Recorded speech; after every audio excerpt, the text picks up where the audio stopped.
continuons la lecture du chapitre 6 de Saint Jean. C'était après la multiplication des pains. Le soir venu, les disciples de Jésus descendirent au bord du lac. Ils s'embarquèrent pour gagner Capharnaüm sur l'autre rive. Déjà il faisait nuit, Jésus ne les avait pas encore rejoints. Et un grand vent se mit à souffler, et le lac devint houleux. Les disciples avaient ramé pendant 5000 mètres environ lorsqu'ils virent Jésus qui marchait sur la mer et qui se rapprochait de la barque. Alors ils furent saisis de crainte, mais Jésus leur dit « C'est moi, soyez sans crainte ». Les disciples voulaient le prendre dans la barque, mais aussitôt la barque atteignit le rivage à l'endroit où il se rendait.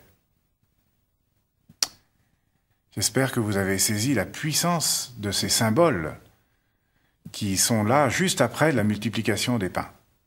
Vous avez d'abord le soir venu, c'est-à-dire le moment où la nuit va commencer, comme la nuit du doute, comme la nuit de la solitude, que les apôtres sont appelés à traverser avec une barque pour aller de l'autre rive.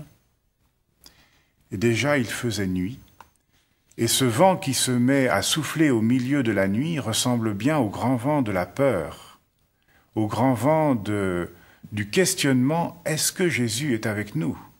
Nous qui ramons, nous qui avons peur, nous qui avons des difficultés, nous qui nous posons tant de questions. Et le lac devint houleux. Et les disciples qui rament comme nous ramons voient Jésus s'avancer sur la mer. Et cette mer, dont la portée historique, réelle, et tout aussi symbolique, est le signe de ce qui sera un jour sa propre mort.